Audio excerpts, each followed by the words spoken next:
السلام علیکم ناظرین، آپ کا میزبان یاسر شامی آپ کی خدمت میں حاضر ہے اور آپ دیکھ رہے ہیں ڈیلی پاکستان۔ مولانا فضل الرحمان صاحب کا قافلہ جو کہ آزادی مارچ کی صورت میں میرا کیمرہ آپ کو دکھا سکتا ہے، بڑی تعداد میں یہاں پر بچے بوڑھے جوان جو ہیں اسلام آباد کی انٹرنس پر موجود ہیں۔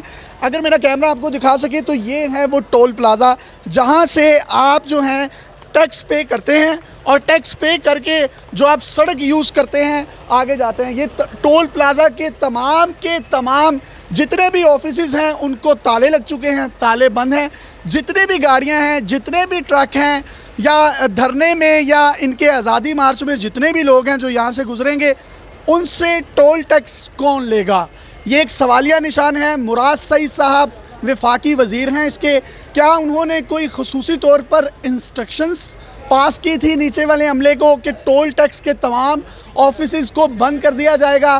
اب یہ قومی خزانے کو جو ٹیکہ لگ رہا ہے اس کے نقصان کا، اس کے ازالے کو کون پورا کرے گا؟ یہ بھی ایک سوالیہ نشان ہے۔ عمران خان صاحب جب اپنے دھرنے دے رہے تھے 126 دن کے، تو تب وزیر اعظم صاحب یہ کہا کرتے تھے کہ بل پھاڑ دو، بلوں کو جلا دو، کوئی ٹیکس نہ دے۔ تو آج یہ دیکھ لیں مکافات عمل ہے کہ جس میں ٹول ٹیکس ایک شہری اگر ایک بائک پر بھی جا رہا ہو اور اس کو یہاں سے گزرنا ہو یا کسی گاڑی سے کو یہاں سے گزرنا ہو تو وہ پیسے دیے بغیر، اگر اس کی جیب میں پیسے نہیں ہیں تو اس کو واپس جانا پڑے گا، اے ٹی ایم سے پیسے نکلوانے پڑیں گے، ہارڈ کیش یہاں پر پے کرنا پڑے گا، پھر وہ اس ٹول پلازے کو کراس کر کے آگے جا سکتا ہے جو کہ جی ٹی روڈ پر واقع ہے۔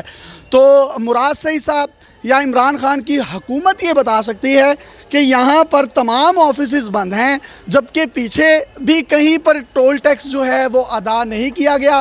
یہ قومی خزانے کو جو بڑا نقصان ہوگا اس کا ذمہ دار کون ہے؟ کیا حکومت کی امپلیمنٹیشن لا اینڈ آرڈر یہاں پر ناکام ہے یا نہیں؟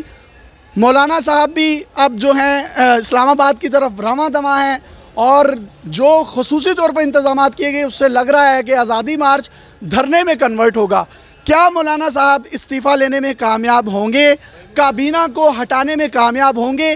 اس کا فیصلہ بھی وقت کرے گا، لیکن یہاں پر موجود تمام کارکنوں میں ایک جوش، جنون اور جذبہ واضح طور پر آپ دیکھ سکتے ہیں، جو کہ اپنے لیڈر کے لیے کراچی، بلوچستان، کوئٹہ اور دور دراز علاقوں سے 6 دن کے جگراتوں کے بعد اسلام آباد کی دہلیز تک پہنچنے میں کامیاب ہوئے ہیں۔ مزید ڈیٹیلز اور دھرنے کی کوریج آپ کے ساتھ دکھاتے رہیں گے۔ اپنے میزبان یاسر شامی کو اجازت دیجیے، دیکھتے رہیے ڈیلی پاکستان۔